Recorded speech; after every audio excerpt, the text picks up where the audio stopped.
Hello， 大家好，我是 MadeWorks 的小江老师。那今天又到了我们 MAD 疯狂模型师的单元。那这一集呢，我们要请一位非常特别的嘉宾。那这位嘉宾呢，他的爸爸是阿发师，也就是说在土城青青餐厅非常有名的大主厨。这个青青餐厅跟我们非常的有渊源，因为我小时候就是在那边打工。我记得以前在那个打工的时候啊，我最快乐的事情就是去收那个剩菜回来，然后看看那个龙虾肉有没有剩的，可以去吃这个龙虾肉。经过了这么多年呢，这位小模型师他也长大了，那他现在也自己开了一家店，叫做老梁米粉汤。言归正传，这位模型师呢，他同时呢也是我多年的好朋友。MAD 的起源跟他其实有非常大的关系。好几年前，真的好几年前，好久了，我去我们家山底下的磨床厂磨了一些刀子给乔老师跟我用。然后结果这个人他去找乔老师的时候说：“你怎么有这个刀子？”然后乔老师就说：“小江磨的。”然后他就打电话跟我说：“小江，你磨一些，我想买，你可以磨一些来卖嘛。”于是呢，我们就磨了20把。从这20把开始 ，MAD 的生意就正式开始了。所以这位模型师可以说是我们的贵人。如果你是 MAD 的铁粉，你就会发现我们 MAD 的第一张海报就是这个老娘米粉汤。就是他拿到这个鹰嘴刀以后啊，从用这个刀子开始，帮我们做了第一个范例，然后这就是第一张海报。接下来我们就欢迎 Kobe 登场。Hello， 大家好，我是 Kobe， 我也是 MadeWorks 的铁粉之一。对，他是超级铁粉，而且根本是我们的始祖。我们第一张海报就是刚才讲的，就是这个，我非常的感动。我也超感动的，看到这个工具真的是特别开心。当时我应该是先给你一只小小的鹰嘴刀片。它好像是样品哦，然后你就用那个样品把这一只刻完，全机刻线嘛。这个工具要不是有你的诞生我们可能今天也不会有这些作品出来。真的真的。我跟你们说其实 Kobe 他是我认识以来对刻线要求最龟毛的一个人，就是他每一条刻线完全没有瑕疵的，就是你这个刻线这样过去，然后再这样接过来，它是连这种1咪咪它都不会凸出来的。你可以看他这一台加深刻线的作品，还有这个应该是你第一台全机刻线，所有的刻线几乎是找不到瑕疵的。那这一台呢？这台作品是做了哪些改造？主要是当年只有台厂 GFT 推出的一个独角兽3号机，那时候还没有后面的尾巴，那时候想说买了一定要把它做起来，不然有的盒子浪费嘛，对不对？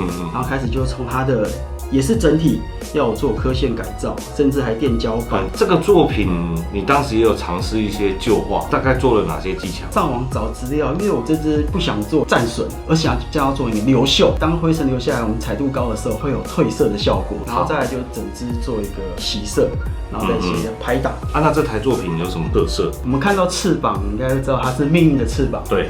但是头它是脉冲的头，然后它脚又是正义的脚，然后手攻击自由的手，所以这等于是集结了整个 C 的元素。不是，我知道这是有钱人的象征。当年其实是想减少盒子的量，所以先把这4台都速读起来，然后再来做一个拼凑，拼得很自然好像真的有这个机体。对，好像机体设定就是这个样子。对。想不到你除了这个基础刻线做这么好，连创豆你也会做呢。骗吃对。而且你这个配色是怎么样的考量？考量到 G3， 它是一个未启动状态。对，因为这个其实外面并没有这台机体，所以我要做一个未启动的状态。而且我觉得你的刻线真的太离谱了。你说这都是用我们家的刻线？没错。对啊，你看了不起，真的。你看从这支开始，然后到这支到下一支都是，你可以看到其实这些工具真的已经足以让你做出细腻度非常高的作品。关键已经不是这个工具，而是作者，就是说你能不能好好的运用这些工具，然后制作出完成度这么高的作品。介绍完刚刚那3台，又有3台。刚看就是它原本的套件没有这些细节刻线然后你又是用了你惯用的这种比较粉嫩的上色技法，追加了很多工整的刻线。那这台做多久？3个礼拜。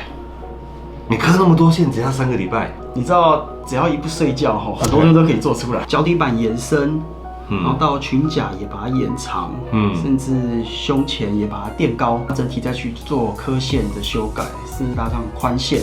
去做运用。对，因为 MadeWorks 也出了宽线，总不能只用鹰嘴刀嘛。我发现你还有另外一个强迫症，就是你的水贴都贴得非常的工整对，贴歪歪的就不要贴了，对，就不要贴了嘛。我说是有贴就好。我相信你做人做生意一定都很成功。你只要一做事，你看就是做出来就是这么的工整，这么的讲规矩。接下来我们来看黑色的支扣客。黑色支扣客，我觉得这台好帅哦。这支支扣客应该是3年前一个朋友叫何志平。对，他们办了一个叫做单眼的一个活动哦，单眼机。那时候我就想说用支钩刻，然后也是整支刻线，但是支钩刻原本是红色的，不是我所想要的颜色了。然后我想要潮一点，我就搭配黑色。但是黑色里面我又想做点不一样的元素，我就加上了碳纤维，每一片都有。当我贴完第一片之后，我就后悔了，因为每片都还要自己裁。其实那时候我是贴上去之后再去做切除。就是你先贴，然后再切，贴上去贴到这个边的时候怎么办？用笔刀边贴边切，边贴边切。然后其他地方是上好色的，还是上好色的？哇，如果一失败就，我觉得这台作品真的是我看过世界上最潮的支扣客，真的就是超帅的。你知道我们台中快要有新的摄影棚？我知道。对，那这个就放。那有什么问题？以前人家被 A 都会吓一跳。你看，你想要哪些都拿去。我觉得这太潮流了，就是要潮蟹，对。好，那接下来我们来看一下这一台哈。这一支其实也是我的好朋友何志平所办的一个活动，每年都有他的活动，都是我至少做出一支。哦，还好，我们模型圈有这种积极推广。对，积极推广办比赛，不然买的回去都不做。对啊，跟3机一样。对啊，这一支其实跟上一支凤凰会有点类似，但是我又加了一些不同元素的刻线在里面，看起来更细腻，然后改造的等级好像又再高一点。我觉得他真的很厉害，他做这个左右的延长，完全看不出来这是改过的。我跟你讲，为什么改造啊要有一点瑕疵给人家看？人家说这里是延长的，因为不能有瑕疵，有瑕疵人家会觉得你没做好。但是呢，我有发现做的真的非常非常的工整，可是你的作品都还算是偏比较保守，是不是？就是这几年都是一直刻线很精密，然后水贴很工整，上色也很稳，所以一直维持这样子的风格，一直没办法突破。对，就是在比赛上啊，这种作品拿去比赛的时候，它是比较吃亏的，因为它比较没有一眼让人家吸睛过去说，哇，这个东西有大量的改造啊，还是说那种吸睛度啊，还是会稍微低一点点。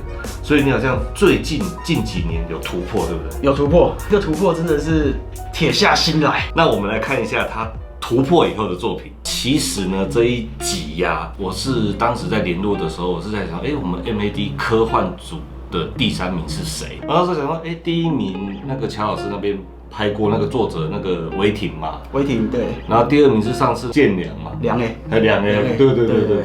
然后我就想说，因为我那时候办比赛很忙，你知道吗？我连第3名是谁我都不知道。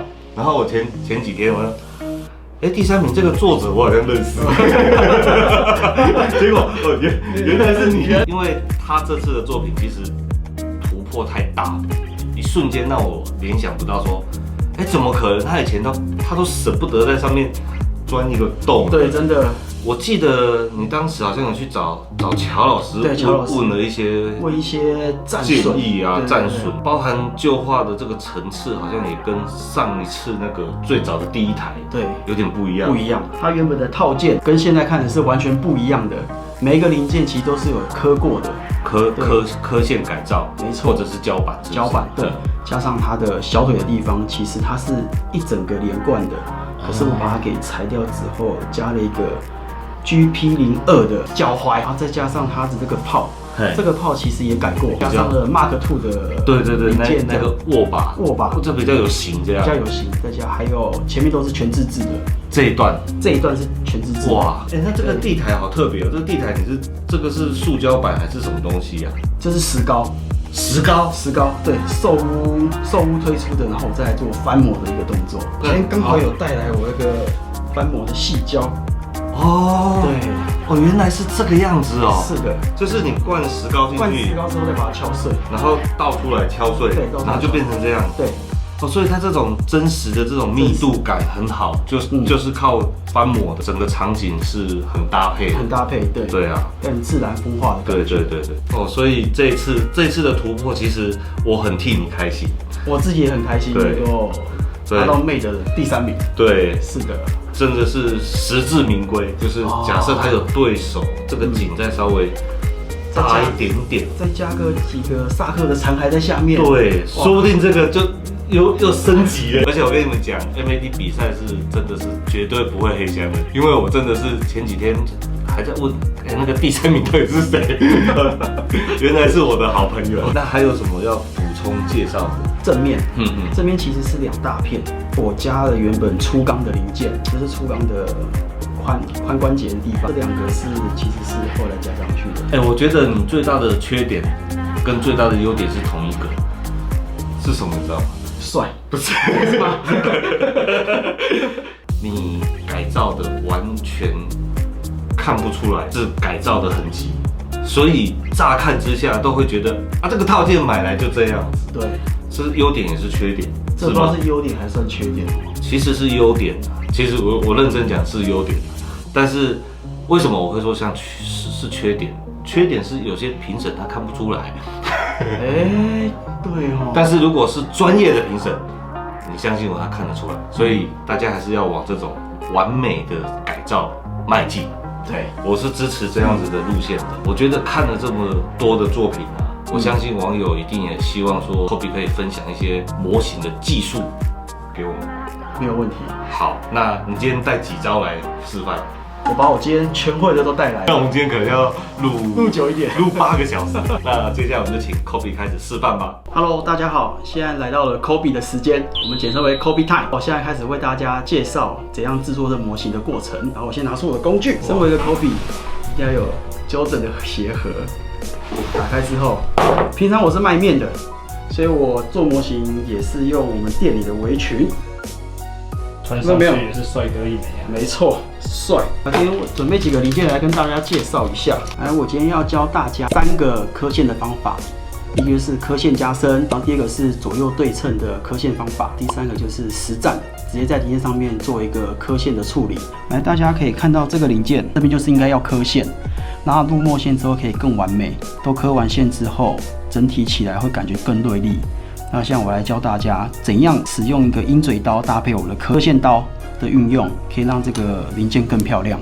首先我会用0.1的雕刻刀。那为什么用0.1？因为0.1它接近于这个Made鹰嘴刀的0。等一下教大家怎样用鹰嘴刀的方法会更顺。会从边缘开始。Made的刀很利，所以其实刻个几下凹槽会出现的。那我现在这边刻完了这一整条线，那我现在教大家鹰嘴刀的运用。鹰嘴刀其实它应该用划的，而并不是像有些人会喜欢用挖的，这时候会造成零件被破坏。用拉的方式，它拉了之后，旁边的边缘会变得更圆滑，甚至可以把一些毛边给去除。像我们已经路过墨线之后，你会发现那个墨线液会照着原本刻的线去跑动。这时候我们在制作上面，其实这是一个非常重要的关键。对，如果你没有去加深这些刻线的时候，其实整体起来就会不好看。在一个基本上色的一个功法里面，它是一个非常要求的一个动作。再来第2招，我要教大家左右对称的刻线技法。我会先从刻线胶带，有3咪、6咪。还有4咪、5咪都有Made推出的，还有它的刻线字距，还有角度板，再是.15的雕刻刀、打模板、镊子，还有斜口剪这几个来进行制作。来，我们现在来教这个刻线。刻线不外乎就是从平行线跟角度线的搭配，然后形成的一个布线原理。再来，我们会用刻线胶带，我大部分都会选择Made他们所有的一些 size， 像还有3咪、4咪、5咪、6咪。我这个零件就是从这4个 size 去做成的。首先，我先用6咪，那贴上去的时候，为了要让它跟这个面是平行的，我用到打模板靠着，这样子就形成了一个完美的平行线。这样一条平行线就完成了。接下来我们要绘制这个跨面的线条，我选择的是0.5的胶带，我用这个点，然后拉过来，再去弄这个点。当这2个点都存在的时候，这条线一定也是跟这边是垂直跟平行的。这时候我们就直接把它画出来，刻线不用担心，只要画过头都可以再补。接下来我要绘制这个角度线。那很多人认为角度线就是我去做2个点之后连起来。我有个更偷懒的方法，Made推出这种角度板，它有分很多 size。50度、60度、70度，甚至125度，什么角度都有。那我里面选择了120度，120度反过来的话，其实就是60度。那我现在教大家怎样使用这个角度板，1公分的胶带贴在这个板子上面，然后再用打磨板，这样子我去裁出了一个120度的胶带。OK， 这个就是60度的胶带。我现在把60度胶带贴上去，一样。用打磨板，我会这样做是因为它会取得更精准的角度。OK， 贴上去，当这个平行面都没有变的时候，这边角度就会是120度。接下来我们要制作一个短线，它大概只有1米的距离而已。然后你刻线胶带如果贴歪的话，其实这边会看得很明显，所以这时候我们会使用 Made 的字距。我字距已经调好了1米的距离，这时候只要沿着边边画上去。那 Kobe 这支鹰嘴刀怎么颜色跟我们的不一样？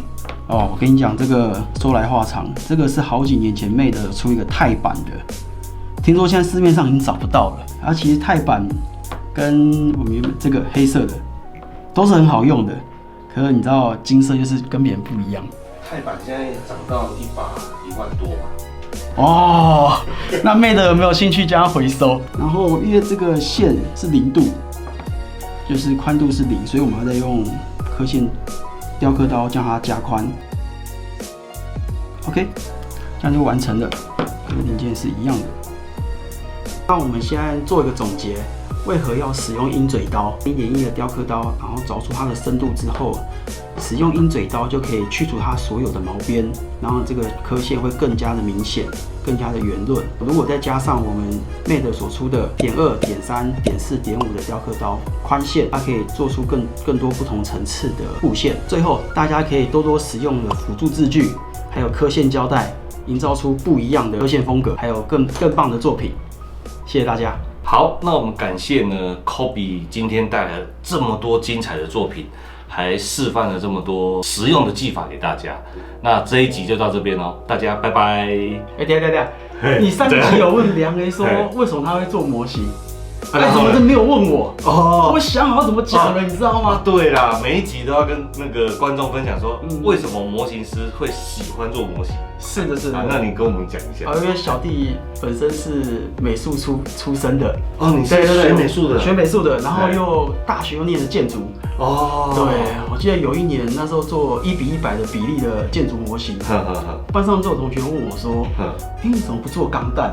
我想说钢弹没有，我知道它是机器人，可是我不知道它叫钢弹。对，然后就开始从这个时候踏入了这个领域。哦，所以听起来没有很热血。很热血啊，就很热血，因为没有听我讲，没有再跟你讲一次。因为这个房子出来了之后，钢弹放在旁边，是有那种临场感。哦。对，那时候非常风靡，就是你那个机体完之后旁边有一栋房子。对，哇，这就是让人觉得就不一样。对。你是说你大学读建筑的时候才接触这个？可是你现在看起来像大学生而已啊！对，没有错，我现在才大4，所以你是大1喜欢模型，然后这4年累积这些作品，对，真的很强哎！而且网络上有个传闻哦，他说你下面很好吃。对，我们面店距离世新大学大概1公里的距离，叫做什么？老娘米粉汤。然后这个店面，新大学女生占比较多数哦，所以你常常下面给世新大学的女生吃，对，然后他们都说老板你下面好好吃哦。大家有机会一定要去尝尝这个老梁米粉汤的面，真的很好吃。我3不5时呢就会开车去那边吃一下。对，这样会不会黄标？不会啦，不会。煮面黄什么标？煮面面好吃啊！哎，我想到，哎，你是几年？到底是几年次的？我90年次的啊，你90啊？对，90啊。那你有看过？今年刚好大4啊。你有看过古惑仔吗？有，古惑仔有。我以前在他餐厅打工的时候啊，你有听过三本药师吗？有。你也有听过？有。餐厅打工的时候，我都去买那个仿的三本药师穿。哦，我知道。对，你有看过我吗？我有看过。我那时候应该是你的大哥哥。大哥哥，对不对？然后我们那小时候看那古惑仔的片啊，都觉得那个郑伊健超帅的。对，郑伊健超帅。还有那个张耀扬，那个长发。对啊，张耀扬那乌鸦。对。长大以后，本来一直想说我可以成为像他们那种帅哥。然后我现在发现原来我自己是像包皮。但是你还是维持得很帅耶。我郑伊健没办法。哦，你真的也很会讲话。今天就到这边了，我就选这一台去台中放哦。没问题。好，真的啊。这台够吗？好，那我们也期待，真的很期待，就是说你下次再带来比这个更厉害的作品，更突破的作品。因为其实这个都已经很厉害了，真的单体啊，没有人比你厉害了啦。但是如果你能把这些技巧再发挥到更有故事性，我觉得你的作品一定会更吓人啊！如果有不服的观众，你就做比他厉害的作品给我们看，对不对？或是比我下面好吃的东西。好了，那就正式到这边了，拜拜。拜拜。那小强，我准备把作品收走了。要录完了。录完了。那等一下录完了，我们就来吃饭。吃饭。对。好。而且我准备了，我准备了，你看，哎呦。阿发斯呢？听说你跟这个人很熟，有没有听说你在这边上过班，对不对？我小时候就在这里上班了，我家在这附近的。这家在土城蛮有名的，你知道吗？这家在土城超有名。对啊，台菜海鲜料理。我记得那时候他给的薪水也很高哎。真的吗？我就是都是用这个的工资去南雅夜市买盗版的衣服来穿。那为什么我都没有薪水？哎，这个你跟阿发是很熟嘛？他是你的谁？他是我老爸，他是我老爸，他就是你老辈啊，老辈啊。